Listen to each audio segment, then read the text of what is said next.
Assalamualaikum warahmatullahi wabarakatuh.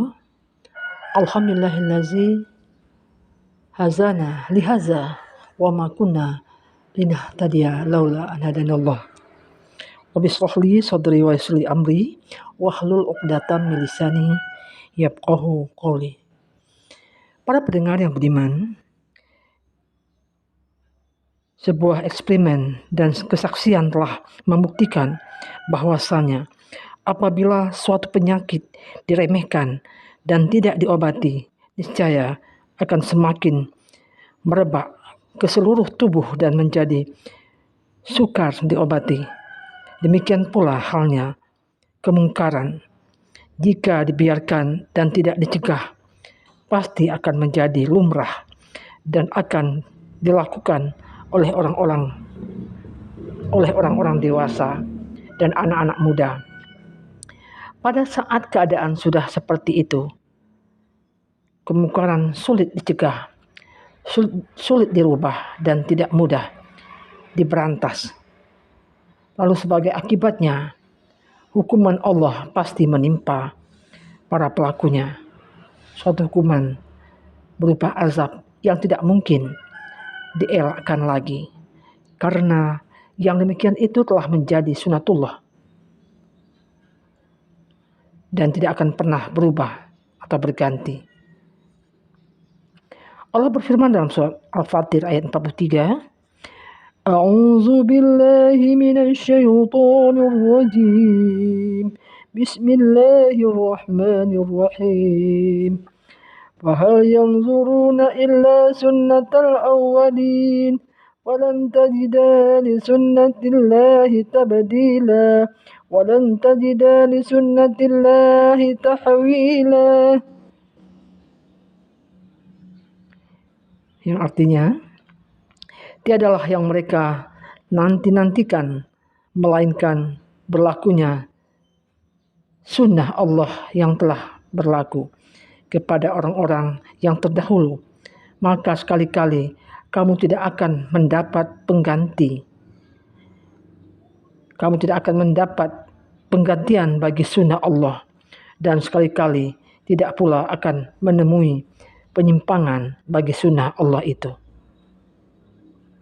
Para pendengar yang beriman, terbukti pula dengan kesaksian mata bahwasanya apabila sebuah rumah diabaikan dan tidak dirawat serta tidak dibersihkan dari sampah dalam beberapa waktu, niscaya rumah itu menjadi tidak layak huni sebab baunya membusuk, udaranya tercemar, kuman dan berbagai bibit penyakit menyebar di dalamnya karena berbagai sampah dan kotoran menumpuk dalam waktu yang cukup lama di dalamnya.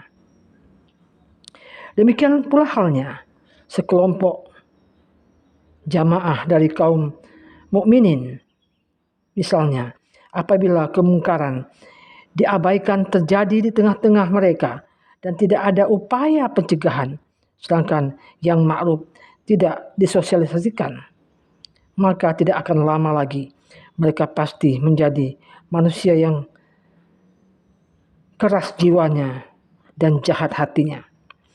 Mereka tidak mengenal kebaikan, tidak mengenal hal yang ma'ruf, dan tidak mengingkari kemungkaran. Maka pada saat itu, keadaan seperti itu, mereka tidak layak untuk tetap hidup di permukaan bumi ini. Dan Allah pasti membinasakan mereka dengan cara dan sebab yang Dia kehendaki. Sesungguhnya azab Allah itu sangat pedih, dan Allah Maha Perkasa lagi Maha Pemberi balasan. Dan sudah menjadi kenyataan bahwasanya jiwa manusia sudah terbiasa melakukan keburukan, maka keburukan itu menjadi baik baginya. Dan apabila ia terbiasa melakukan kejahatan, maka kejahatan itu akan menjadi perangainya. Demikian pula halnya amar ma'ruf nahi munkar. Apabila amar ma'ruf diabaikan dan tidak disosialisasikan, niscaya manusia akan terbiasa mengabaikannya dan menghidupkannya kembali pasti dianggap sebagai kebaikan oleh mereka, karena mereka telah terbiasa berbuat kemungkaran. Demikian pula dengan kebaikan. Apabila dibiasakan, itu akan menjadi kebiasaan bagi mereka. Jika tidak segera dirubah dan diberantas, maka tidak lama ia akan menjadi banyak dan menyebar kemana-mana, lalu menjadi kebiasaan yang membudaya, sehingga dalam pandangan pelakunya menjadi bukan kemungkaran, bahkan mereka anggap sebagai kebaikan yang ma'ruf. Inilah yang disebut buta hati dan akal yang terbalik. Na'udzubillahi min dzalik. Maka dari itu Allah dan Rasul-Nya memerintahkan kepada orang-orang beriman untuk beramal ma'ruf dan menahi mungkar. Bahkan mewajibkannya atas segenap kaum muslimin demi menjaga keutuhan, kesucian, dan kesolehan mereka, serta memelihara kemuliaan, kedudukan, dan martabat mereka di mata Allah. Para pendengar yang beriman, seorang muslim beriman dan meyakini kewajiban beramal ma'ruf dan menahi mungkar, mengajak kepada kebaikan dan mencegah dari kemungkaran. Atas setiap muslim yang mu'alaf lagi mampu dan telah mengetahui kebaikan dan ia melihat kebaikan itu terasa terabaikan atau ia telah mengetahui kemungkaran dan melihatnya dilakukan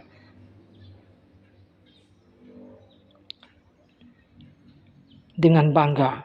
Sementara itu, ia mampu memerintah atau melakukan perubahan dengan tangan atau dengan lisannya. Dia meyakini bahwa amar ma'ruf dan nahi mungkar itu termasuk kewajiban agama yang termulia sesudah beriman kepada Allah. Sebab Allah menyebutkannya di dalam Al-Quran bergandengan dengan perintah iman kepada Allah. Firman Allah dalam surat Al-Imran ayat 110. A'udzu billahi minasyaitonir rajim.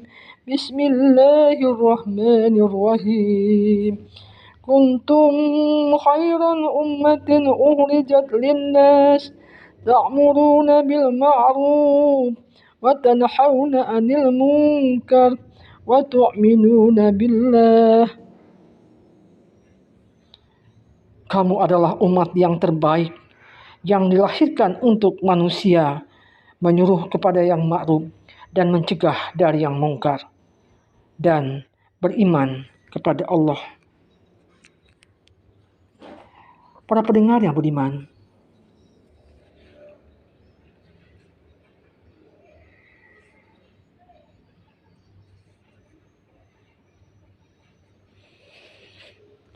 Allah berfirman dalam surah At-Taubah ayat 71, dan orang-orang yang beriman, lelaki dan perempuan, sebagian mereka menjadi penolong sebagian yang lain.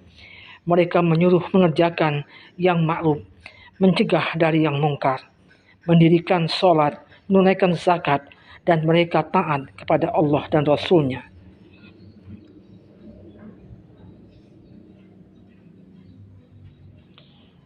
Dan dalam surah Luqman ayat 17 dikatakan, hai anakku, dirikanlah sholat dan suruhlah manusia mengerjakan yang baik dan cegahlah mereka dari perbuatan yang mungkar dan bersabarlah terhadap apa yang menimpamu. Sesungguhnya yang demikian itu termasuk hal-hal yang diwajibkan oleh Allah. Dan Allah juga berfirman untuk kaum Bani Israel yang tidak beramal ma'ruf bernahi mungkar. Surah Al-Maidah ayat 78 sampai dengan 79. Telah dilaknati orang-orang kafir dari Bani Israel dengan lisan Daud dan Isa putra Maryam. Yang demikian itu disebabkan mereka durhaka dan selalu melampaui batas. Mereka satu sama lain selalu tidak melarang tindakan mungkar yang mereka perbuat. Sesungguhnya amat buruklah apa yang selalu mereka perbuat.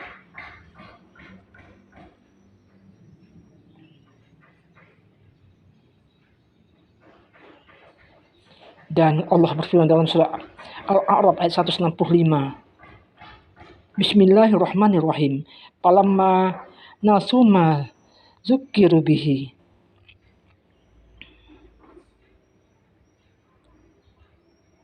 anjayna allazi la yanhauna 'anis syu'i wa akhadna allazina zalamu bi'azabi ba'isi bima kanu yafsuqun.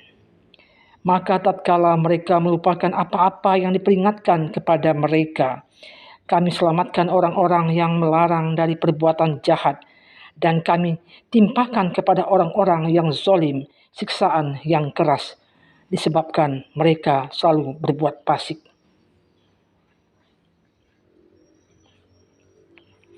Kemudian ayat yang mungkin sering kita bacakan, surah Al-Imran ayat 104, yang berbunyi wal takum minkum ummatu yad'una ilal khairi wa ya'muruna bil ma'ruf wa yanhauna 'anil munkar wa ulaika humul muflihun. Dan ada di antara kamu segolongan umat yang menyeru kepada kebaikan, menyuruh kepada yang ma'ruf, dan mencegah dari yang mungkar. Kemudian Rasulullah Muhammad SAW bersabda, barang siapa di antara kamu yang melihat suatu kemungkaran, maka rubahlah dengan tangannya, kekuasaannya. Lalu jika ia tidak mampu, maka rubahlah dengan lisan. Dan jika tidak mampu, maka rubahlah dengan hatinya. Dan yang demikian itu adalah iman yang terlemah.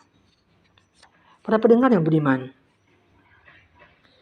kemudian Rasulullah juga bersabda, kalian harus beramal ma'ruf dan bernahi mungkar, atau jika tidak maka Allah hampir-hampir akan menurunkan azabnya atas kalian, lalu kalian berdoa kepadanya, namun doa itu tidak dikabulkan lagi. Namun doa itu tidak dikabulkan bagi kalian.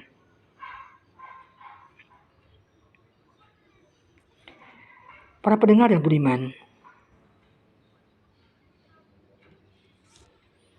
banyak sekali ayat dan hadis yang menganjurkan kita untuk beramal ma'ruf dan bernahi mungkar. Semoga selagi hayat di kandung badan, kita dapat melakukannya sekurang-kurangnya. Tidak menyukai hal-hal kemungkaran dengan hati kita. Kalau bisa kita lakukan dengan kekuatan, lakukanlah dengan kekuatan. Kalau bisa dengan lisan, lakukanlah dengan lisan. Oleh karena itu salah satunya berdakwah adalah merupakan amal ma'ruf nahi mungkar untuk mengajak orang-orang berbuat kebajikan, mencegah dari yang mungkar. Rasulullah SAW bersabda, hai salabah, serulah kepada kebaikan dan cegahlah kepada kemungkaran.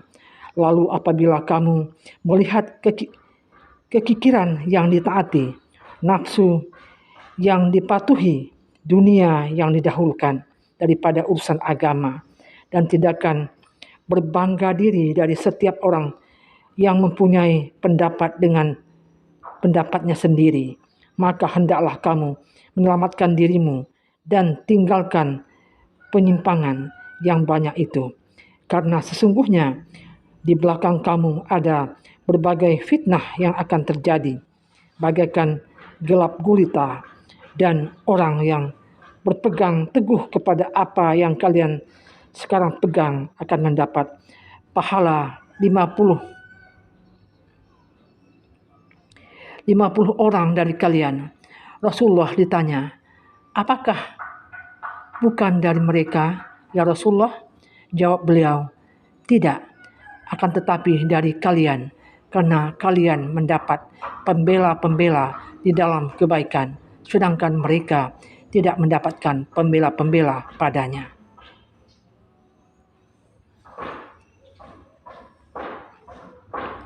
Dan Rasulullah bersabda, tidaklah seorang nabi diutus oleh Allah kepada suatu umat sebelumku, melainkan ia mempunyai orang-orang yang setia kepadanya dari umatnya. Ada pengikut-pengikutnya yang konsisten kepada sunnahnya dan mematuhi perintahnya. Kemudian datang generasi berikutnya sesudah mereka yang mengatakan apa yang tidak mereka kerjakan dan mengerjakan apa yang tidak diperintahkan kepada mereka. Barang siapa yang melawan mereka dengan tangannya, maka dia adalah seorang mukmin. Dan barang siapa yang melawan mereka dengan lisannya, maka dia adalah seorang mukmin. Dan barang siapa yang melawan mereka dengan hatinya, maka dia adalah seorang mukmin. Dan tidak ada iman sebesar biji sawi pun di luar itu.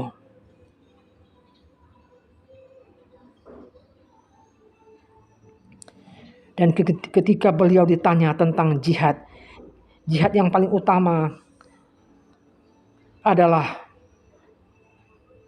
dalam sabda beliau, kalimatu haqqi indazi sultani jairi.